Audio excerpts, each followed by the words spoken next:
Hey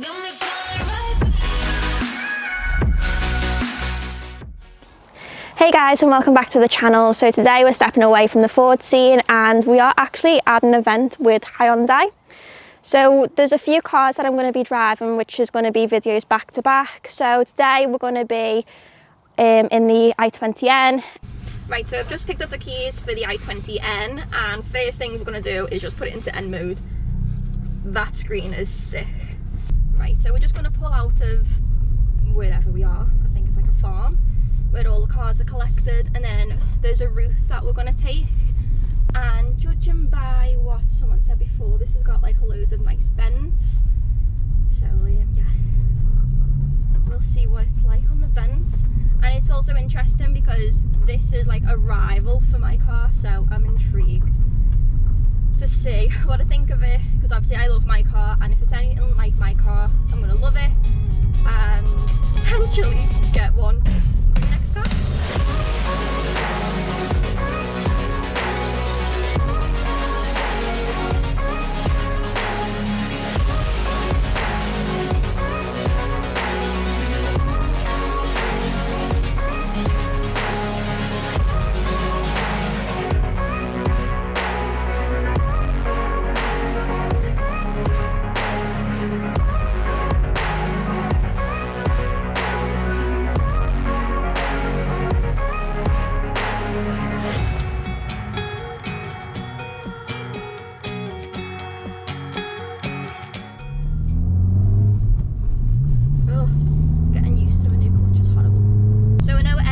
That you get into, you'd have to get used to the clutch, but with this it's a race clutch, so it's completely different to my car. So that's one thing that I'd have to get used to. I stalled it before. Do you want some funny footage? There you go. I'm guessing so. I think it was. Oh, for fuck's sake, I just stalled it. Oh, for fuck's sake, why can't I do gas, this? man. So the i20N is a rival for my car, like I mentioned before. But the difference is it's a 1.6 manual, and obviously mine's a 1.5 manual. It's got roughly around the same brake horsepower, so I think mine comes with like 201 PS or something, and this comes with 204. Obviously they're basically both very similar cars, but have different characteristics. Like this one, I feel a lot smaller in the cabin.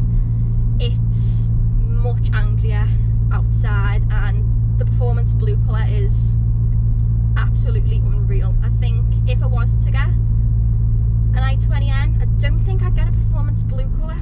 Well, I wouldn't get the performance blue, just because I feel like everyone gets the performance blue. So why don't we just take it into some bends, some nice bends. We've got some little national speed limit routes going, and yeah, we'll just see what it's like. So that means I need to change gear, that little beep, which is quite a cool thing, to be honest. Obviously the i30N's being designed around the airbag. I'm guessing they've kind of put that into perspective when designing the i20N. So round corners is where it shows its true potential. So I'm on a bumpy road now, and you can feel every single bump that you're feeling. So it's kind of similar to mine with the coilovers, and that's in N mode as well. So obviously we're going to stiffen up the track when we get one and put it on track. And also in an N mode we've got rev matching, so if I just literally a perfect downshift.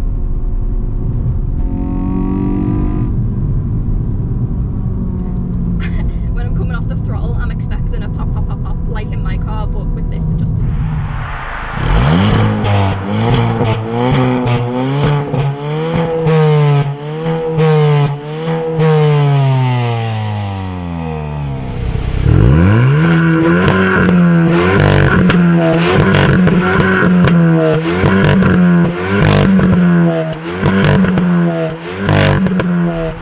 So the i20N weighs around 1.2 tons, and I think my ST weighs about 1.4, just under 1.3 or something.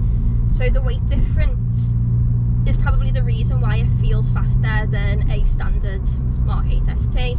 Obviously, like I mentioned before, the brake horsepower is very similar, not much different. Could you see that horse then? Oh my god, there's horses. Sick. Not something you see every day. S-bend ahead. So the car's just told me that there's an S-bend ahead, but I'm in normal mode, so I'm going to try just to see what the difference is. So, what are you braking for? I'm guessing there's no auto rev match on the normal mode then. But yeah, still feels comfortable, and I noticed before when I pulled off, the car still sounds throaty. So even in comfort mode, the exhaust sounds throaty. Like in mine, that just doesn't really happen, just sounds like a boggo standard Fiesta.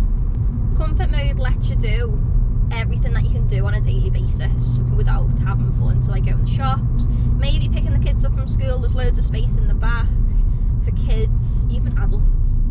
And as soon as you switch it into N mode, it's a completely different car. And when I say different, this is what I mean. You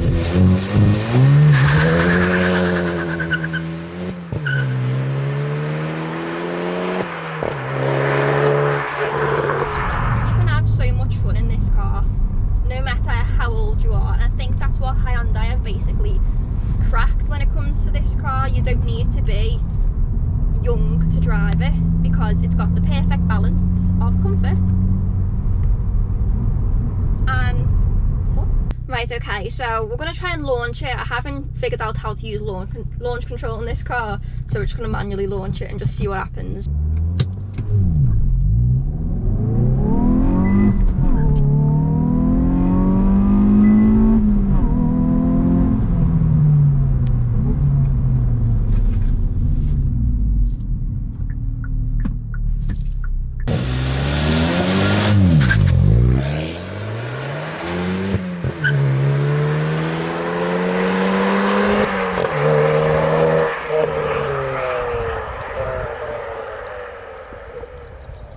So the 0 to 60 on this car is actually supposed to be 6.2, but that's a lie because I've just got 6.15, so sorry Hyundai. So one of the other things I'm going to do is get it up to 60 and show you how good these brakes actually are. So without further ado,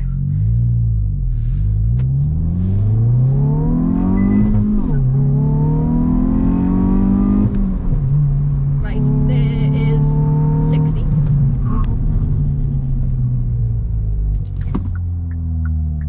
The ABS kicked in. See what I mean? And with the dual coupled torsion beam axle, it behaves, well on the rear, it behaves a lot like my car, where it just wants to cock a wheel every single now and then round a corner if you're just throwing it in. So it's basically perfect if you're looking for a better version of a Fiesta ST, would I say? Maybe. I feel like Hyundai have not like cheaped out when they've been developing this car. The outside looks insane, very angry, and the fact that it comes with a spoiler standard, like I really rate that. Obviously on my car I've had to get a spoiler lip, which obviously costs a few bit, but like even the inside, the infotainment, the steering wheel, all the buttons, like the down press on the AC and stuff like that, I really rate it. It's like a high quality car for the money that it's valued at. So I think these brand new would have, what, 25 maybe? I might be wrong.